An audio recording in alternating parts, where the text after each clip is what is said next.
Hey, Hey, everybody! what up? What up? What's up? What's up? Welcome What's to Thursday night. crack-a-lacking? It's Thursday night. It's Yeah. Thursday night. It's the Watch Lodge. Watch Party on the Hit List Podcast Network. All right, I'm trying to be too cute. I'm your girl, Karina. And I am Lydia. And I'm your boy as a Kiwi in the building representing for the fellas tonight. Yeah, so some of you have noticed we're missing our other anchor gentleman, Brian St. John. He's not able to be with us tonight. So we just gonna rock trio style. We're gonna keep the party going. That's right. It's all good. It's all good. How y'all doing tonight? Woo! I am tired. I just finished a literal marathon. I did 26 miles on my bike for a duathlon that I'm doing. I had to do the second leg, so I just finished right before this aired. Wow. Yes. Wow. Let's get it, Sid. Yeah. How you doing, Liz? How you doing? I'm doing okay, tired too. I had to deal with a little situation today. Some ratchet person stole my stuff out my package that was delivered today. So that's trifling. Trifling. And you know what it was? What it was? A Swiffer. They want their house clean. They want their house clean too. Listen, you know that was a crackhead. You know a crackhead took that. He took the Swiffer broom and the wet cloths that go with it and left the dry cloth in the box.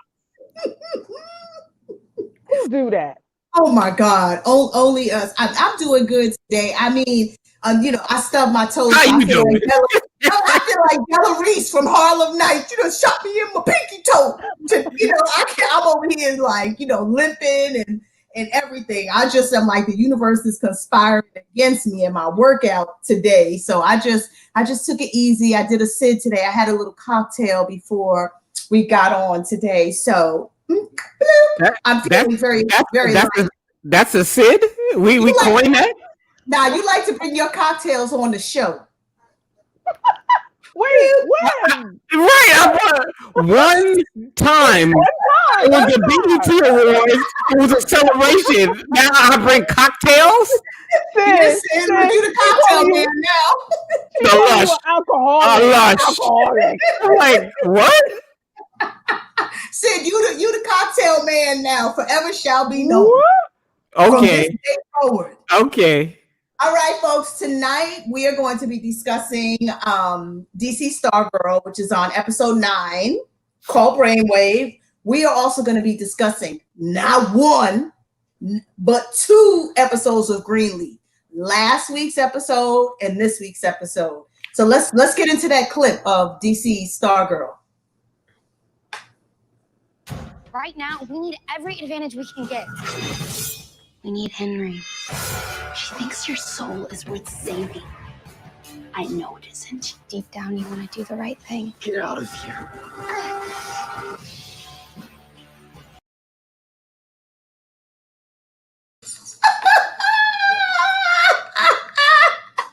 Okay, we are laughing because it never fails. I tried it.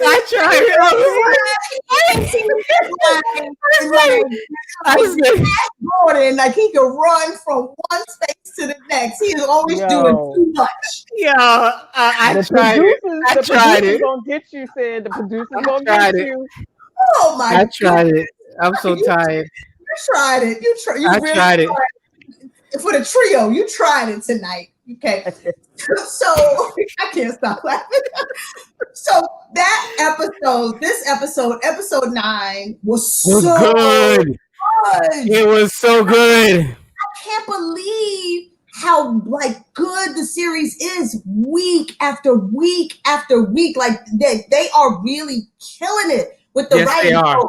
We got Courtney, who's trying to recruit this member of the team, Henry Jr., Brainwave's son, while Henry is learning about his father and his abilities. And so we start off the episode decades ago when Dr. King is discovering his telepathic abilities, while it comes to him when he's being robbed at gunpoint by this unsavory character, right? And he the thief's mind. And then Dr. King kind of kills him. So what do y'all think of that scene? Because that just kind of, for me, it gave me a lot of insight into where he was and how he's gotten to where he is with his, with how he thinks about folks. When you think, Liv? I love when movies or TV shows start to get into the history of the characters. I love when they start to do that. So when they went back and started, going into Dr. King and how it seemed like he was it's like so trying to calling him Dr. King. I know, I can't say that.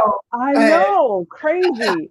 But it's like he's discovering kind of what he can do and so forth. And then he comes across that the person was trying to like rob him or whatever. So I always like a backstory. I want to know how they got there to be who they are or whatever. So that's always interesting to me. But I have to admit something.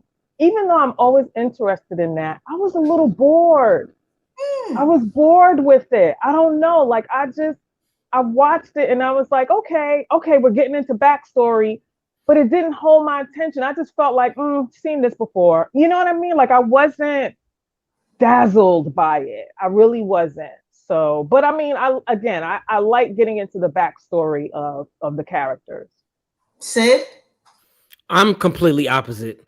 I love an origin story. And you got to flush out the origin. It doesn't have to be, for me, action packed or clip. I just love when they tell the beginning and how a hero or a villain got their powers, and we had to see it. It's like each of the members, we're going to see all of their backstories. And so for this, it's because to me, he's one of the most powerful person on the team. And so I want to know how he wasn't born that way. So you got to break it down. And through Henry watching the tapes, he's learning how to control and how to manipulate his own power. So I was there for it the whole time. I'm sitting there like this, eating popcorn. Yeah. Yo, Sid, that was you and me both. I was literally like, okay, now, because you think about how Brainwave Dr. King is now, but he seemed much kinder before, and he got this way because he could read people's thoughts and hear all the nasty stuff that they was talking about, raping people and doing all kinds of stuff. But he was also like taken advantage of. Like the guy wanted to rob him, and it seems as if he went through this transition from being like this weak person to like becoming, like this colder, more powerful person. It gives you really some insight into his evolution. And I actually really, and what was funny is using the old school VHS tapes. Because I was like, Henry went in that closet and saw all the VHS tapes. In my head, I said, well, he don't got nothing to watch those on at the house. And how does he know how to use it? Right. Well, they had it, so maybe they watched other, VHS. No, it was in the closet. It was in the closet. In the closet, Lynn. True. I mean, but I want to figure out one point I want to make to bring attention to is in the origin story when the father said the story of when his father held him over the well and what it made him feel like. Yes. And so he always felt powerless until he got this power. And so in this show, villains aren't just the twirly villains. You just hate them. You empathize with them and you understand why they are the way they are. And so for the father, if you were able to hear everyone's thoughts, that would warp the hell out of you.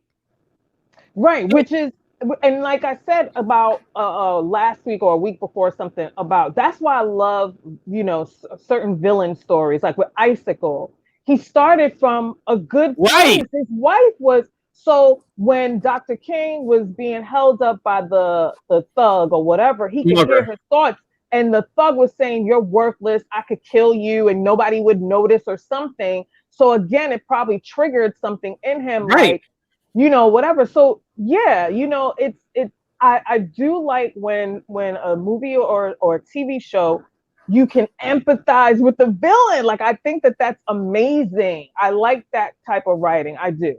I just want to say in our live comments, hey, Fernita, she says she never watched Stargirl to sell it to her. You in for it tonight. This is one of the like deep episodes. And so you know what, Sid? I'm glad you brought up Brainwave's father holding him over that well, because that actually, I forgot about that part. And that piece is so pivotal to the core of who he is. Because think about it as a child. Your parent is supposed to be your protector, right? They're supposed to make you feel safe. His father held him over a well because of some stupid ball. Like, can you imagine feeling like your protector is not going to protect you? So as a child, you don't feel safe. So you grow up not feeling protected and feeling, weak. And that to me, I was just sitting there like, as a parent, as, an auntie, as a whatever godmother, like, think about like how that child felt in that moment and the audacity and nastiness of his father. I was like, who is this father? Mm-hmm. Right. That just kind of threw me. But all right. So 7 soldiers of victory. We are introduced to them. New people. Okay. So Pat reveals that he and Sylvester were originally part of like a different team when they first fought Dr. Ito.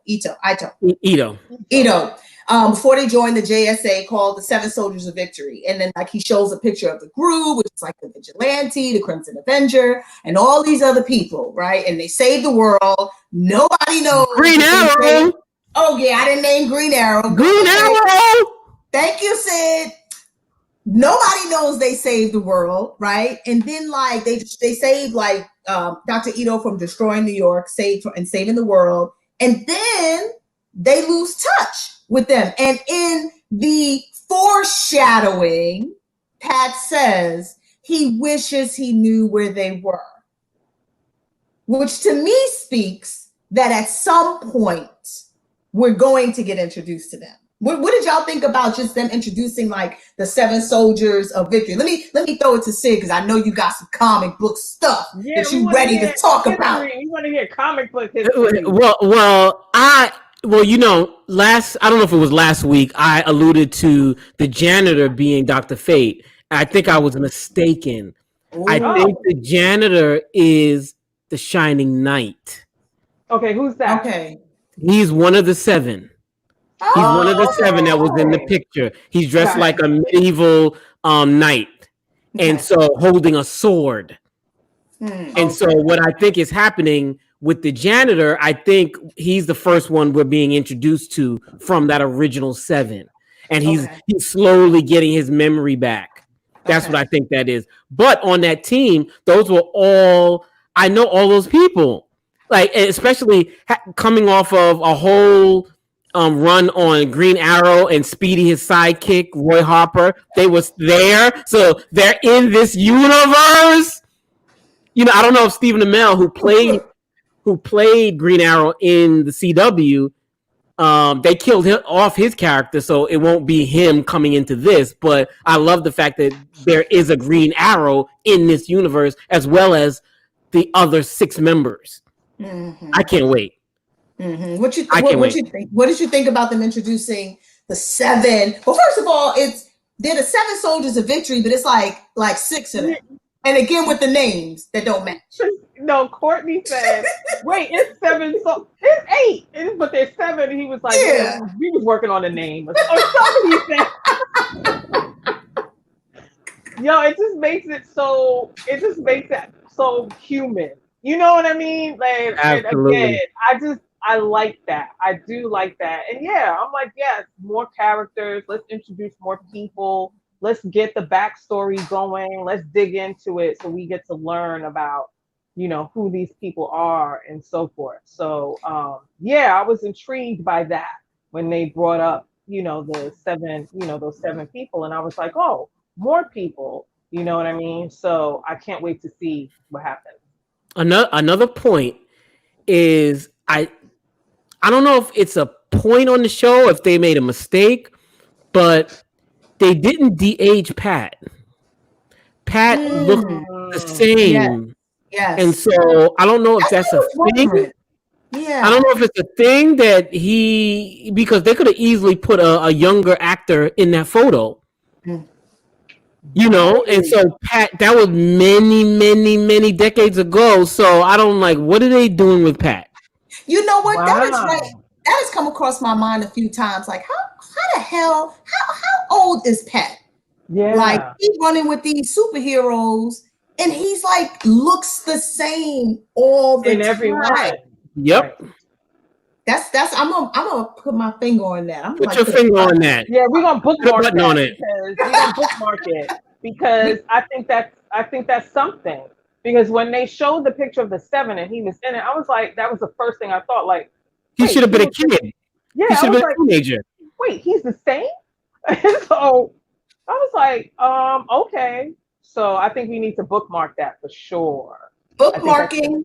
Bloop, bloop, bloop. Let's stay on the janitor. Okay. So Justin, the janitor, he stares at the broom and then it turns into like a staff similar to the cosmic staff. And I'm like, what? I know what you're saying, Sid. Like, you think he might be this other person, but how, is that person able to shift objects with their mind?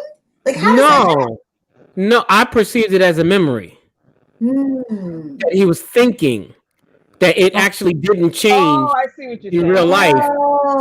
Yeah, I think he's getting his memory back slowly of what used to be. That makes sense. Yeah, now that makes sense.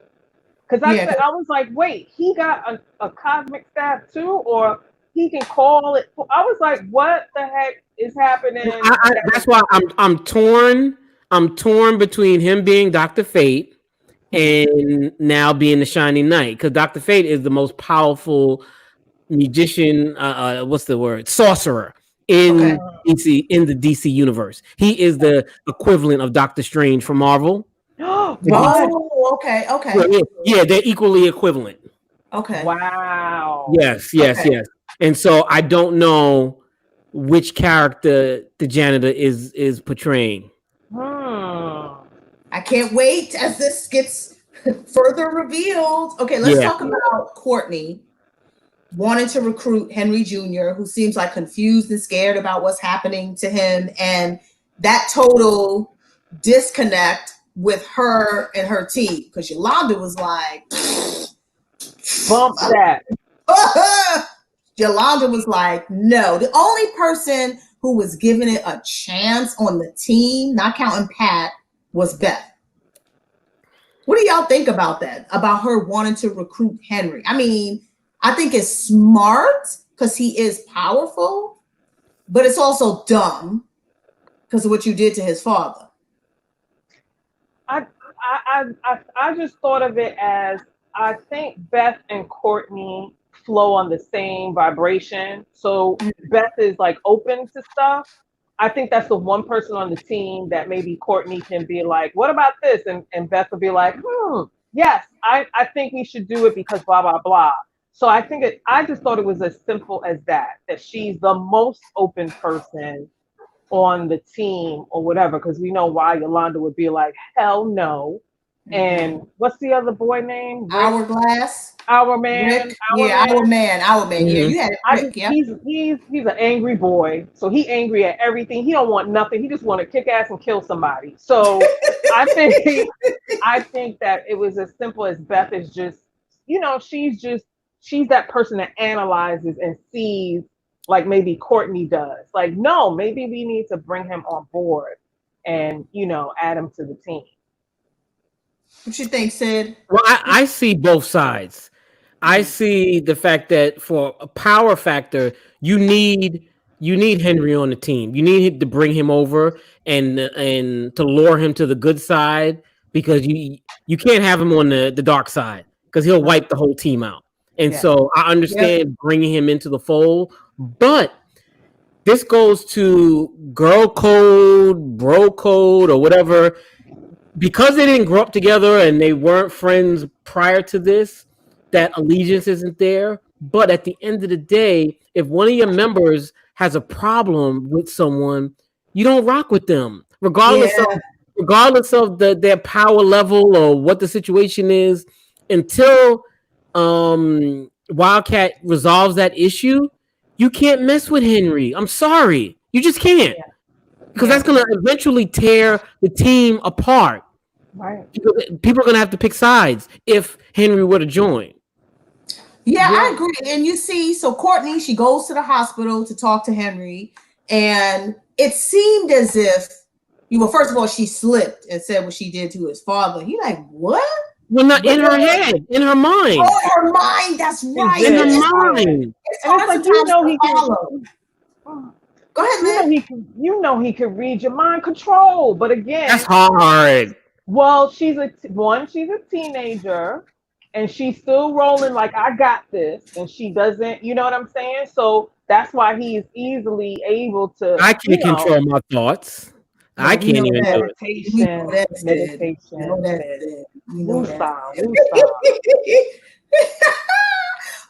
But she goes to the hospital. She's having a conversation with him, and it seems like she's getting somewhere until she mentions, Yolanda told me how your daddy used to treat you, and he's like, bloop.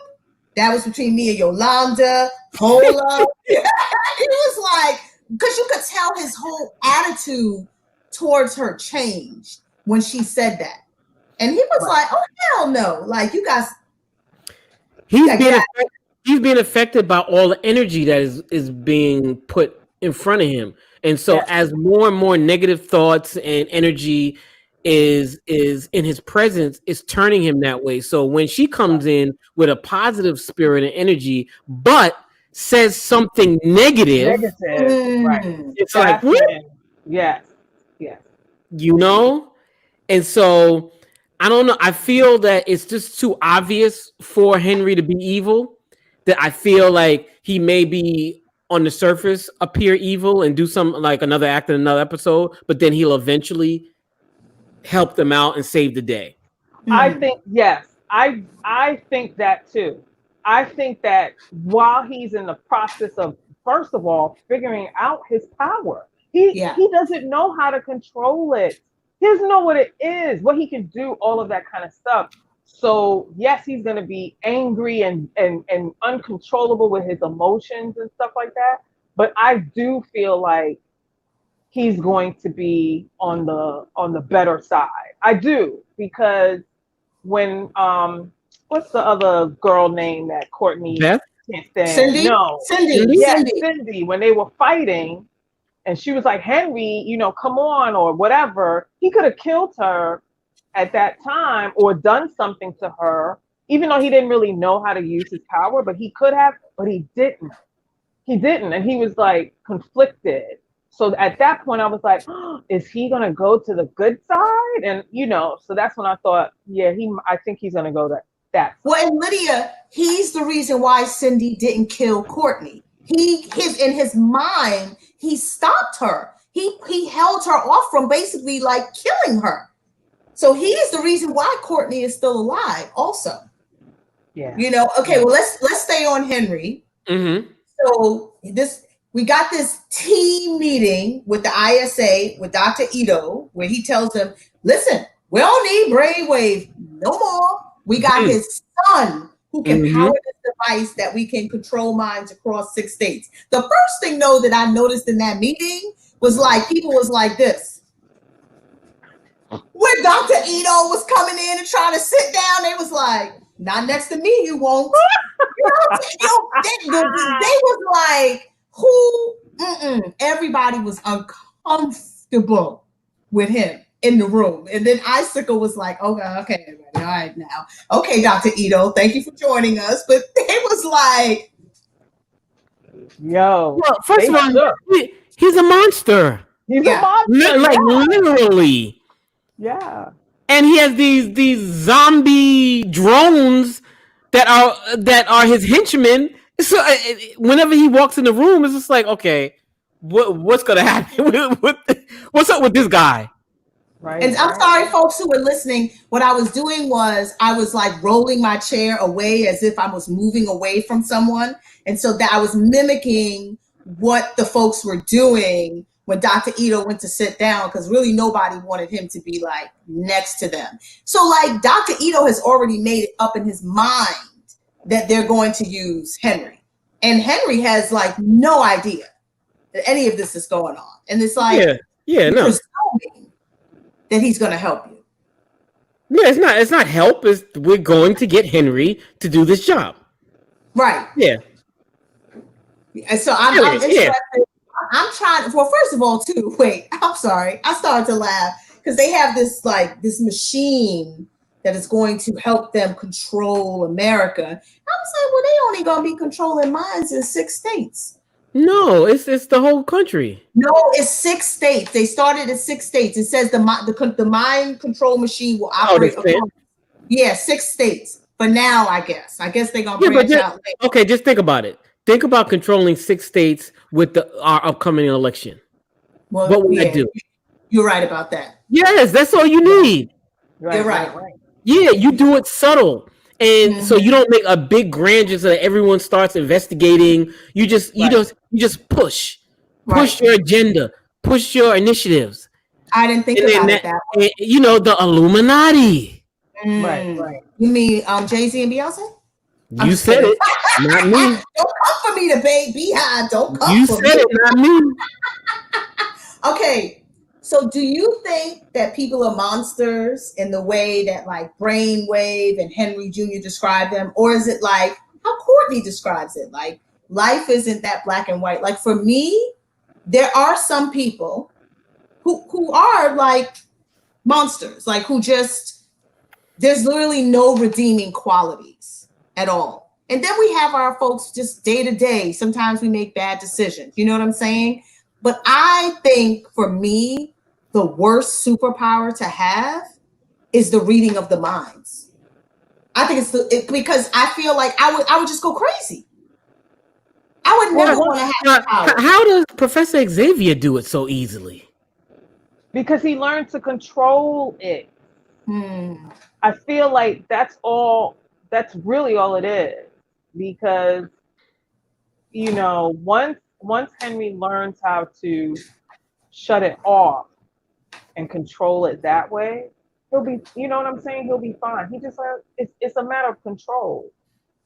Same thing with your thoughts, Sydney. It's like, you can't stop your thoughts, but you can push them in the background. You know what I mean? Where they're not in the forefront or whatever. So I think that once Henry learns how to do that, he's going to be on and popping.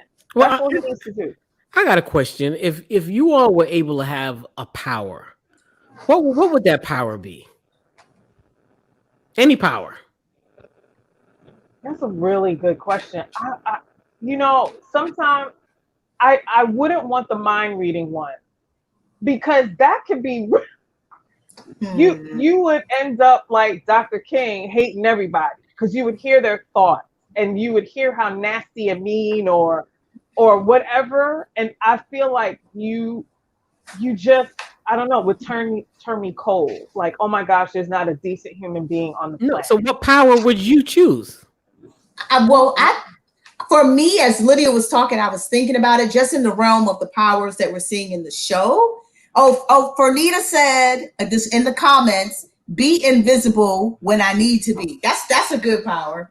That's a good superpower. I think for me, I would want Beth's power because, and it's you know, for me, it's about it's the power of knowledge and being able to string things together, because with the power of knowledge, you can actually cure a lot.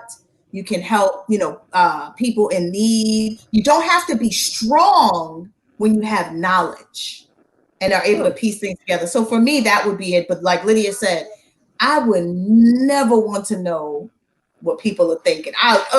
that would just like, I'll be sitting there like, oh God damn, do I need to go out today? How can I just quarantine myself? Like you walk outside and it's like you run into the first person and they're like, I gotta go home and beat my wife. And you're like, oh my God.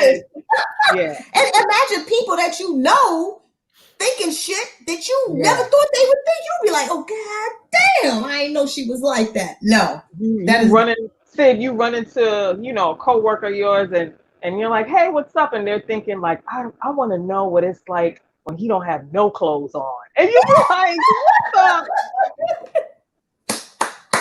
They ain't fair, Oh my God. Okay. So let's get to the big dinner. But first of all, I'm sitting here like, how the hell Barbara invite 4 people to the family dinner without telling the family? Can we talk about that? She's a dumb blonde. She's a dumb blonde. What in the who left the gate open in the hell happened? She didn't tell. First of all, you don't got to tell the kids nothing, but you didn't tell your partner. You didn't tell your husband. And apparently she's not the cook of the house. That's what I'm saying. So you cook. She in there boiling. I'm like, this subconscious flirting that she's doing, she doesn't understand that she's unconsciously flirting with this man. Yeah. And just invited a man home on a date to her. Like, she did that. That's what that was. And she doesn't realize she did that.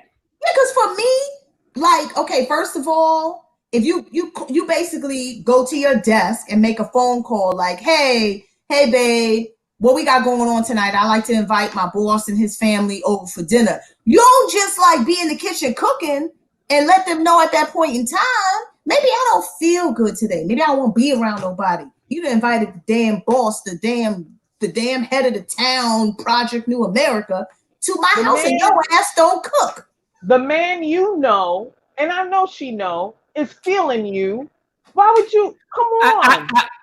She's playing dumb. Like, she's acting like she doesn't see the signs, the signals. She sees it.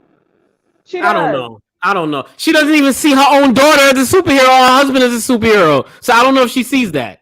She annoyed me. This episode, I was so annoyed by her. I wanted to knock her down a flight of steps. I'm just saying. She's Chrissy Snow. Like, she has no idea. Yeah. That's an old Three's Company reference. I'm sorry. For you youngins. I'm showing my age. I'm showing my age, sis. Come on, knock on my door. That was waiting for you. Come on, Lydia. Thank you for that reference, Lydia. Wait, look, so we talk about Barbara, right? So wait, first of all, how come that basement stairs, them stairs don't creak? I don't know nobody's basement that you can. First of all, Courtney was down the steps. Pat show up. She don't know Pat there. Then all of a sudden you're talking, and then Barbara's there. She come with the laundry. I said they got the best carpet installed. Wait, the basement steps are not finished. That's the other thing. How come nobody hears anybody coming down the steps? And how is it that what female doesn't go rummaging around and know what every item is in the house? How come she's never been in the basement and said, "What's in that box? What's in that crate? What's in that crate?" You don't see that? You ain't what? The crate is at the foot of the step. It's sitting there like, hello. What woman ain't gonna look at something that she like? What is that over there? What is that? What is that? They down in the basement, in cahoots. You don't roll downstairs. What y'all doing? What y'all doing? All this time, every day y'all in the basement. Every day when I come home from work, y'all coming out the basement. Yeah. With my teenage daughter, Pat. With my teenage daughter. And the brother saw it immediately, was just like, yo, all this, that's my father. All the time y'all spending. Wait. That's why I said she a dumb blonde. She don't see nothing. She Chrissy Snow. You don't see that? You don't ask questions? What you doing? All the time. What y'all doing? And Pat keeps saying, yo, I want to talk to you. Whenever someone says, I want to talk to you, stop and listen. We just saw that. We just saw that in that BET movie. Stop and listen. Stop saying you don't have time. Wait. Let's go back to the dinner. Let's talk about what's his face. Oh, that was a good dinner. Yo, let's talk about Mike. Yo, what's his icicle? He was like, yeah, I like some more of them dumplings, and Mike was like, ain't no more. I'm sorry. That whole scene with him, because Mike was like, I don't like you. You're not getting no more of my daddy's dumplings. I was like, this little boy is gangster. Classic. Wait, first of all, let me rewind for a sec. Did I miss something? When she invited Icicle to dinner, did she invite his family? Or did she say, come to dinner? She said, bring your family. Okay. I missed that. Because I'm like, he rolled in there with the grandparents. I'm like, what? But to be honest, go ahead, Lydia. How you gonna be at the table and you don't say nothing to them parents who's speaking in another language? That's when I would have. Come on, Pat, grow a backbone. Excuse me, we speak English here at this table. They talking about them, and it's like and I'm like, no one is noticing. Y'all don't. And you're gonna do a prayer. You don't translate that prayer to say, okay, this is what we're saying. This is what this means in our language. Right. So they do the prayer, and then Mike, he take the last of them dumplings, which sends Courtney into the kitchen to get some more dumplings, right? So she gets the thing, it's hot. It's all exaggerated. Oh, it's so hot. I gotta get a pot holder because it's so hot. Then she goes sit it down next to Icicle, and he like, this is like, he's like she basically had it in the fridge all day, and she like, hold up, did he just touch that hot thing I just took out the stove? So she was like, Pat. So they in the kitchen. There they go again, whispering and cahooting together. She said she thinks he's Icicle, and she's absolutely correct. But you see, his parents expect something about her because they said they don't like her. Do you think his parents know he's Icicle? Yes, because he killed the man in his house and they cleaned it up. And the parents cleaned up the body. You're right. Yeah, so I need his backstory. I need his origin. I forget. Does the son know who his dad is? I think when the mom died, the father ran out into front of the house. Right. And froze the whole front of the house, and the boy was standing in the doorway watching. Okay. Right. Okay. So yes. He might not. So they might have never talked about it. And he doesn't connect it because he was young too. So maybe he just hasn't connected it all together. So that dinner revealed a lot. Courtney, she slammed the door on the way out, like, get the hell out of here with your Icicle ass self. So we go back down the steps that nobody can ever hear anybody coming down them basement steps. I ain't never been in a basement where you can't hear somebody coming down the steps. So that's a whole nother story. So Barbara sees the staff. Finally, she's like, what? Like, what? She has to speak. She has to speak to ask the question. It's like, Trick, didn't I tell you I had something to tell? Like, now you got time for me? You got time now? That Trick.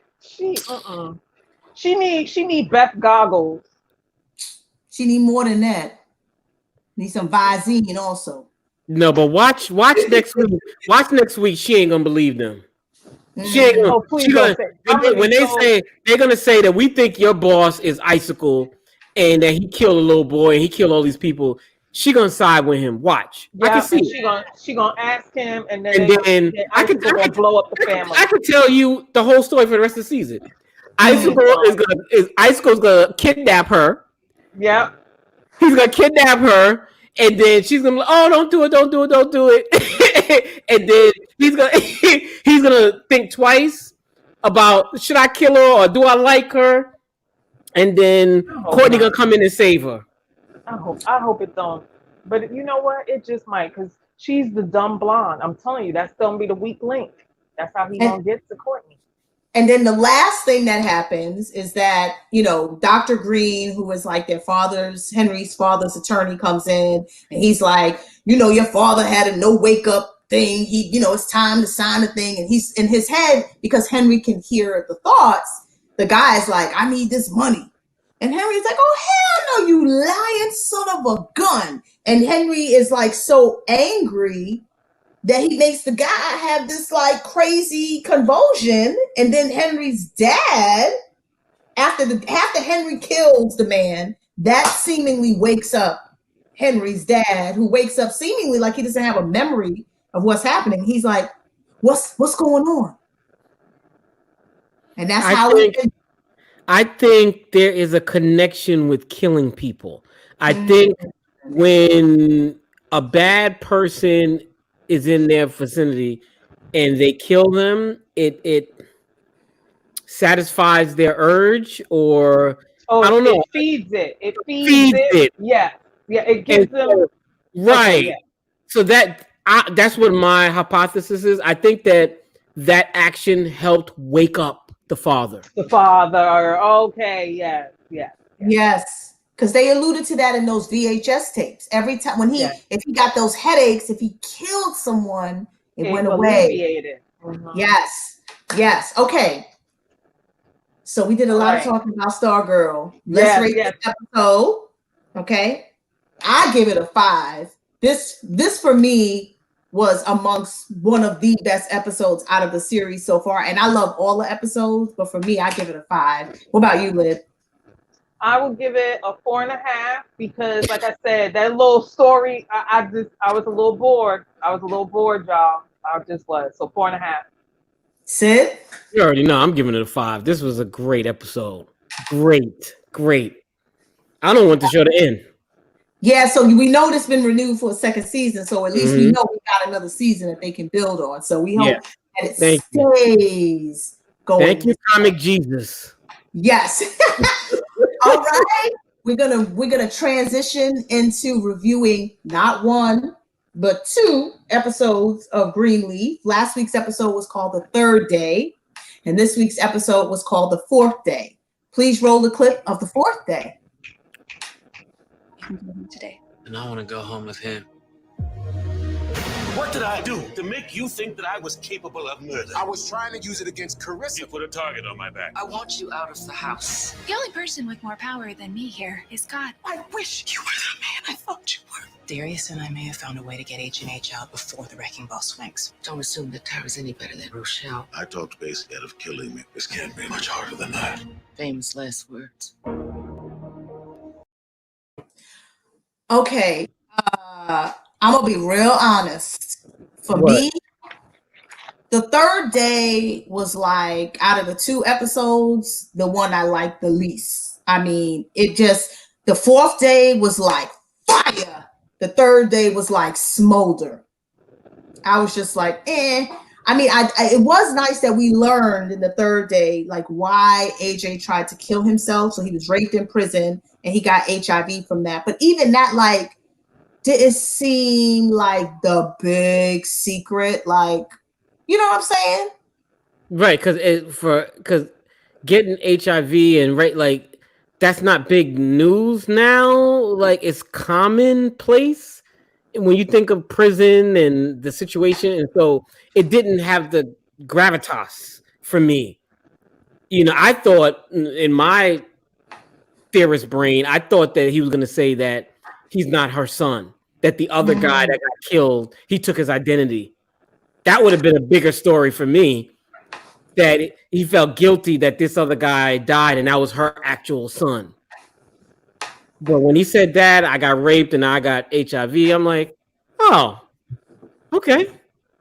Well, okay. I'm like, yeah, well, I thought the same thing, Sid. I would have been more surprised if it was like, oh, I'm not your son, it's the other dude or whatever. But when he revealed like what his issues were, why he keep pushing them away, I just sat there like, when they gonna get rid of AJ? Why this character still on here? And I'm still saying that. Why he here? What's the purpose of him being here? Who cares? Needs the storyline. That's why he's there. I know, but it's just he is annoying. He's Yes, very he is. annoying, you know, and I'm gonna fast forward a little bit. He comes home from the hospital, right? In the house, Grace and Noah are talking. They just talking. Like Grace is like, okay, make sure you remember this and stuff. Which I said I don't want to, AJ. I said I don't want to talk about it. Stop talking about it. That's why I'm not living here no more. Yeah, like a 12-year-old. Are you kidding me? They don't have to. She didn't have to bring him home. She could have been like, deuces, dude. I'm good. Have a nice life. But he's just still so nasty and just mean and nasty. And I'm like, no, uncalled for. For me, though, too, it's like understanding what HIV is, and your mom cares for you. So it is like in any other, illness that it has to be treated so that you can live. And so he's just like, just I don't want to talk about this. I ain't gonna see no doctors. I ain't gonna do no stuff. I'm not gonna do this. I'm not gonna do that. And it's like, well, your family's not gonna just let you sit here and get sick and die. Like if that's what you want, then you could have not killed yourself in your mother's house. You know what I'm saying? Mm-hmm. You wanted to be saved. Right. Yeah. So I don't know. He's just that character that, okay, now can we stop him from doing the self-pity, I'm angry and mean? Like I need to see a light at the end of the tunnel, or I'm really not going to give a damn about AJ. And I'm already there. You know what I'm saying? Like we want to see a light. Show some type of hope. Like when him, Zora, and Sophia were joking and laughing, I was like, okay, here we go. Like, all right. And then when Grace came in and she was just checking on him and then he was just like, thanks. I was like, that's what I'm talking about. Let's see a little light at the end. He can't continue being this rude, nasty, mean person, and they keep trying to help him. Like we don't want to see that.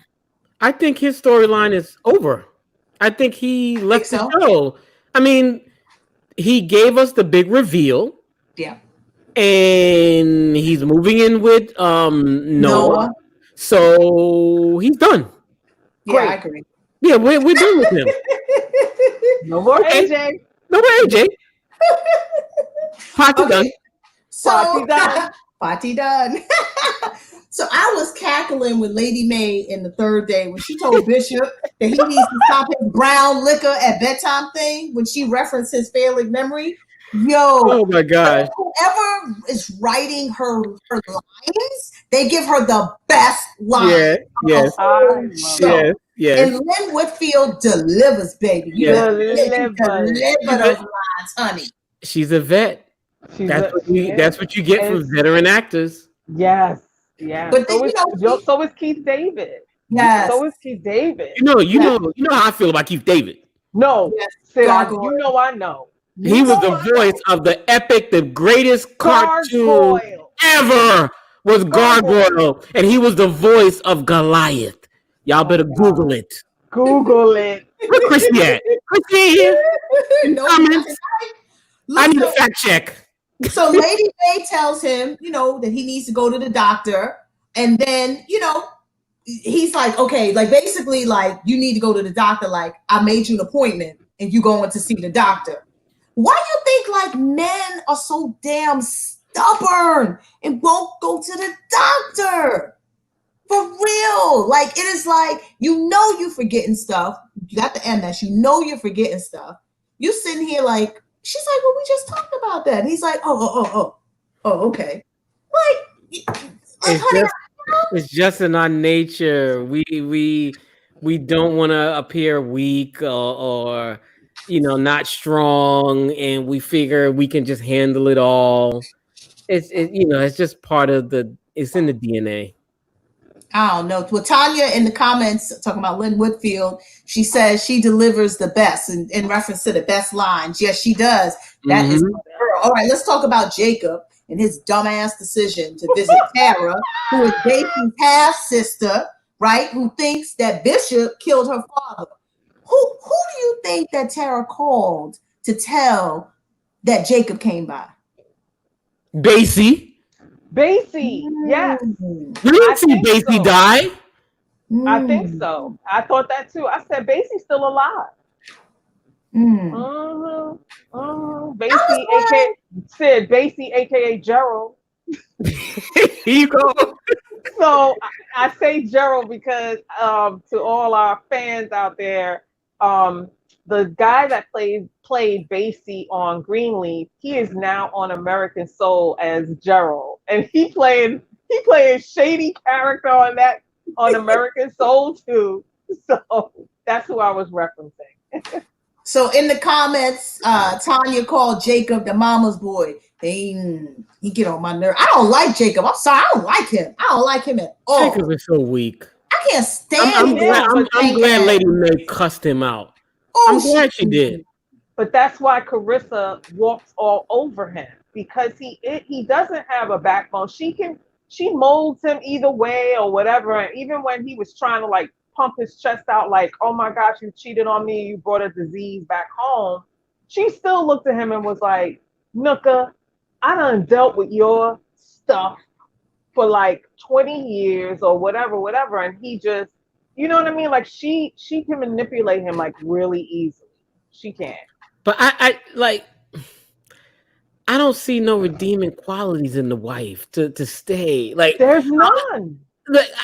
I was sitting there like, okay, I understand Lady May's speech to Jacob, forgive. But when she flipped the script and Carissa was talking to him and trying to be apologetic and nice, I just was looking at her like, no, I don't like you. Yeah, me too. I don't like you. Okay, so we're going to go back to the comments real quick. So Tanya, she said when he's with Carissa, he's like a lost puppy. And she told him what to say in his apology. So one thing I will say, because this is bringing us, we flip in episode 3 and 4. One thing, regardless of how you feel about Carissa, there's some truth to what she said.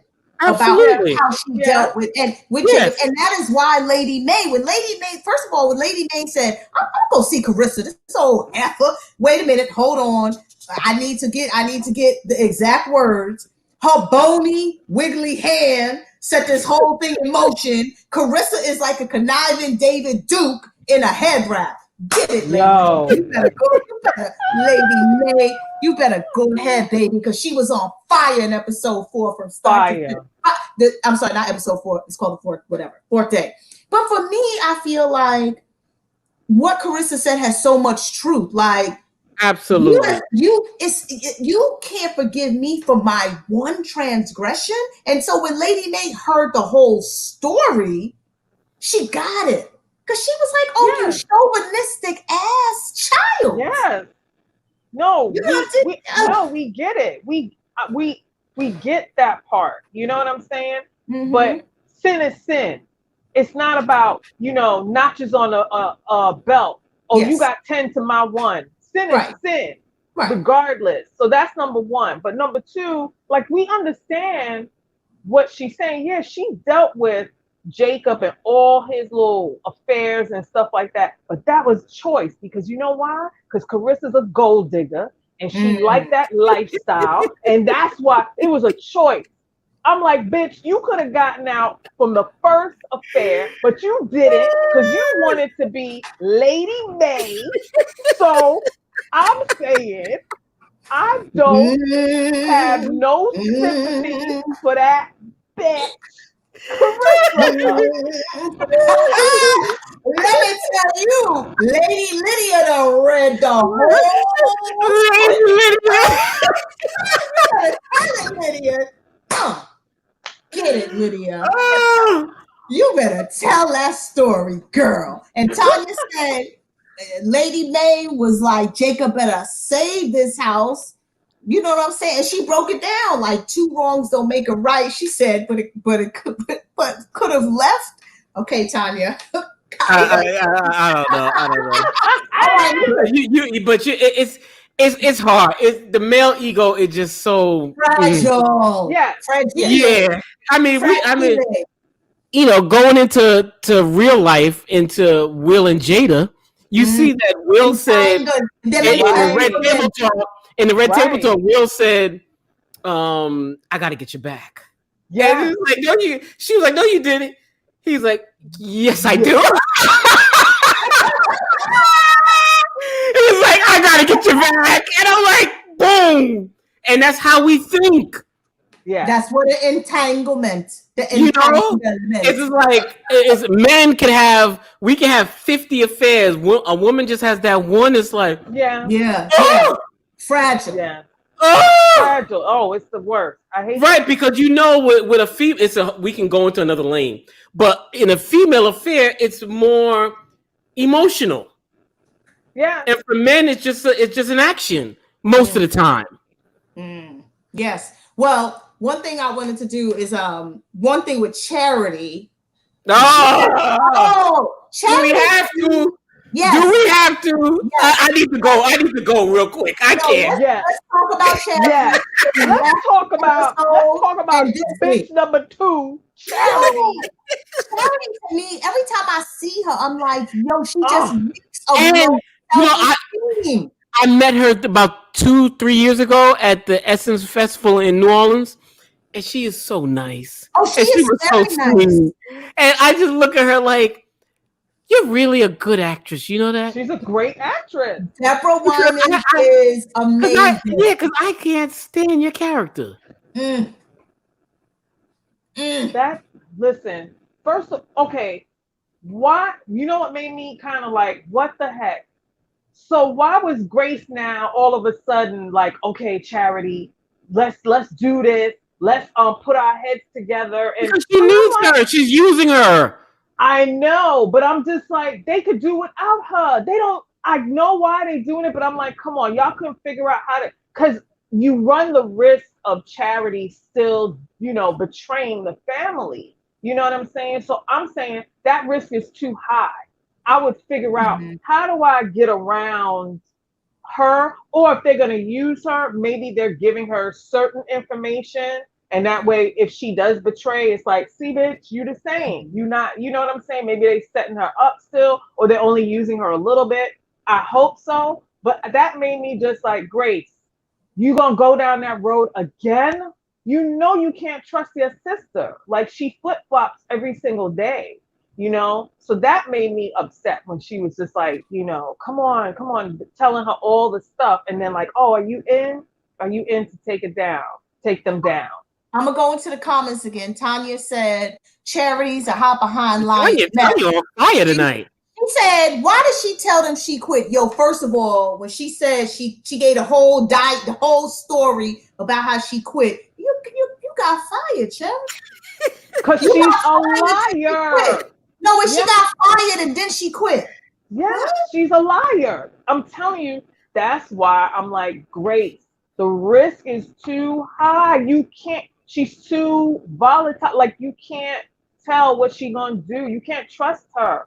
So it's like, I feel like find another way. Don't use her because she's going to betray them again. If Phil was supposed to give her a little bit of attention, she would flip. Oh, yeah. Thank you, Sid. You know what, Sid? Because what she said was she's trying to protect Phil from himself. What the hell are you trying to protect Phil from himself? He done left you for the girl. How about she protect her? How about she protect her son? Yeah. Where was her son? Where he at? Over there with the housekeepers, playing with Marcella. With Marcella again. And I'm like confused at this whole like Edenvale, London story with Yusef Shabazz, aka Marcus DeMar, Phil's father. Like, where are we going with this? Like, I don't know. And where has the father been all these episodes? He's the main. He's the main. Father? Judy's father. Yeah, where he at? Yes. Where did he go? Yes. Running for Senate and he nowhere on the show no more. Sid, he with the police from The Chi. Right, and he with Oprah. He with Oprah. Lord, Tanya in the comments again. She said Grace is starting to annoy her with like. Hey, producers, can y'all just cam up Tanya, please? Everybody. We're on fire tonight. In the comments, Tanya said Charity is a desperate Karen. Yes, she is. She is. She's a desperate. She's just. I met a Karen today. Side note, in Central Park. Are you serious? She tried to tell me I was driving. You know, you go around in a Central Park in a loop, and everyone's in the same direction. And so, in order to get off the loop and go into the street, I had to double back and ride against traffic. The woman said, "You're going the wrong way." Thank you. And I said, "Thank you." I said, "Thank you." Am I really? Oh, thank you. I said, What compels them that they have to police every situation? Anyway. Okay. Side note, I do tangents. No, it's okay. We are live human beings, and that's what we do. All right. So Lady Mae in the scene with Jacob, she told him, "You bought all of us a ticket to the poorhouse," and then she told him to forgive the woman. And she said, think about you and what you think about women is what you think about me. You go on and forgive her. And what she is talking about is, because he was like, well, what could you have done that was worse? She was like, I don't even want to talk about it now. Well, I thought that she told the family what happened. I don't know. No, I don't think so. They don't know? No, I don't think so. It's not Bishop's child. So I'm like, you're thinking your mother over here, the saintly saint. And she ain't the saintly saint. Yeah, I don't remember her telling the whole family. I thought Grace told everybody, no? No, I don't remember. Because she didn't want to keep that secret, remember? No, it's a secret. It's a secret because she got pregnant by another man and she passing that child off as her husband's child for years. So we're going to see because she mentioned that.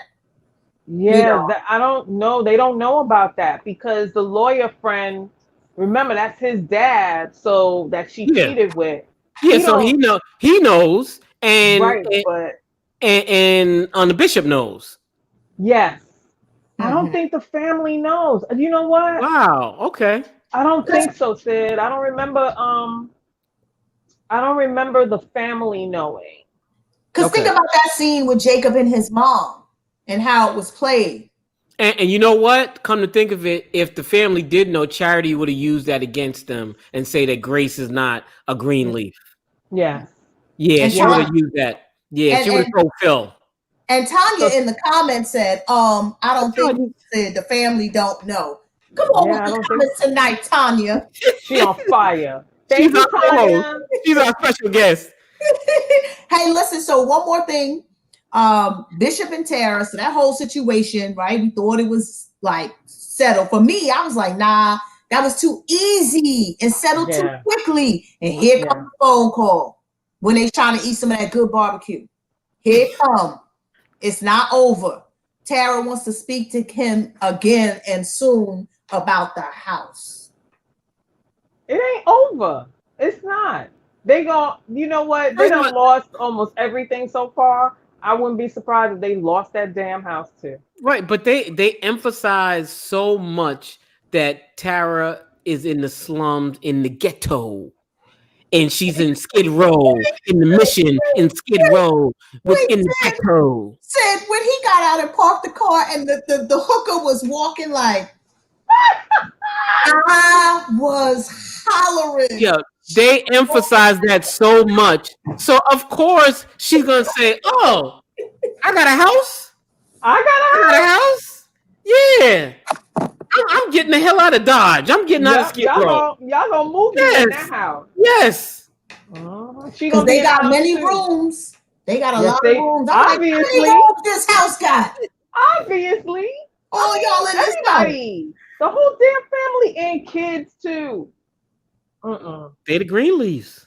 They are the Greenleafs. That's a good way. So let's rate last week's episode and this week's episode. So oh my god, it blurs together for me. For me, not for me, because I'm gonna give last week's episode a 2, and I'm gonna give this week's episode a 3. Lydia? Oh, I'm gonna give last week's episode a 3, and I'll give this week's episode a 4. And Sid?